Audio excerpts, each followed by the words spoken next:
Ladies and gentlemen, good afternoon. Welcome again to your favorite channel, the Eureka channel, the channel which emphasizes on family empowerment. Now this afternoon, I will share with you some of the reasons why family businesses fail. 9 reasons why family businesses fail. We know businesses are very important to empower the family. And many families have got small businesses. No matter how small they are, it is very, very important for those businesses to be managed well.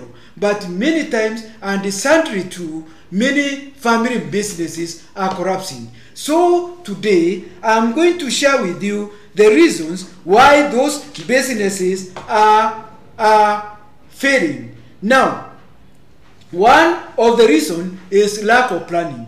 Most of these family businesses, they don't plan. They don't have long term, they don't have short term and middle term.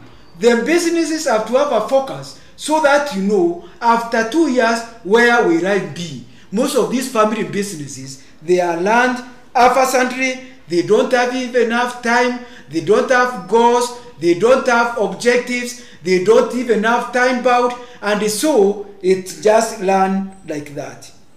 Then secondly, there is the aspect of leadership.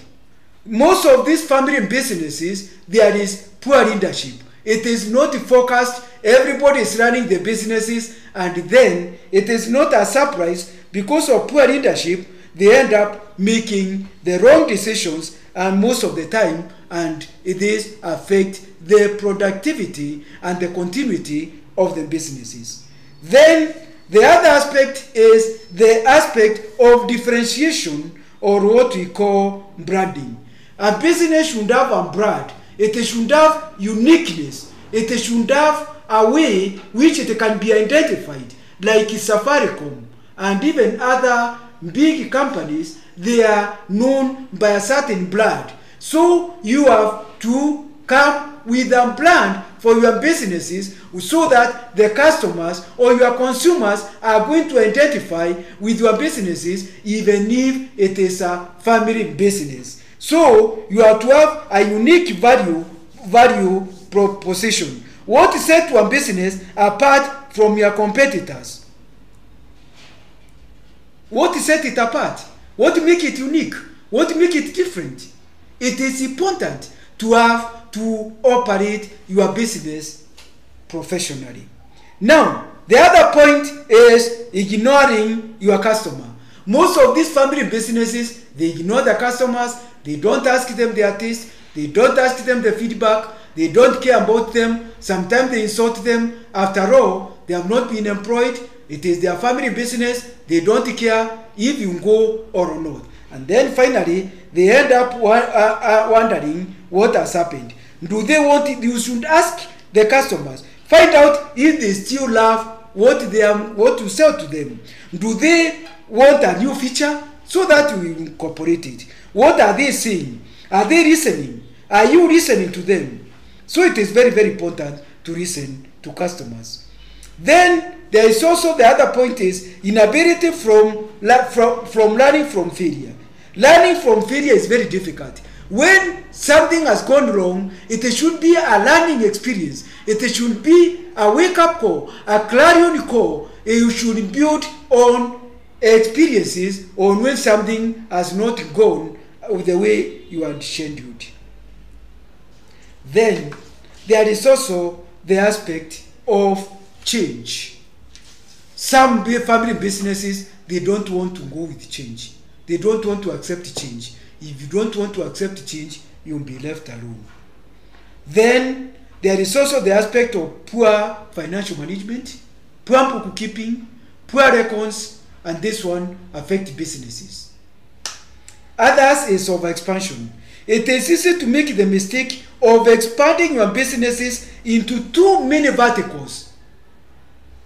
Before you enter new markets, make sure you maximize your existing markets. This is making many businesses collapse. You won't know. You have started beekeeping, you have started dairy keeping, you have got a shop, you have got a portion meal, and when it collapses, you won't know it is from which direction.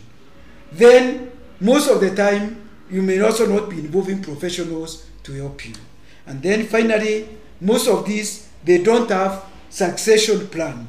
Future leaders should be identified, and without a succession plan, your business is unprepared in case of the key person dying, retiring, or unexpected departures from the business. There, it's going to affect the business, and this one is going to affect the whole family. So it's important for family businesses to be run professionally, and if the families are going to consider the points which I've discussed, I would assure you it will be a very empowered family, and those businesses are going to prosper, not even for the present moment, but even in the times to come and in the generation to come. Thank you very much, and I would also encourage you to read a book which I've written called Financial Success, Every Family's Dream. It will be a good book. Otherwise, subscribe so that you are going to get videos of this kind which are going to help you, which is going to continue helping you and empowering you, and you are going to sail further the sky. Thank you.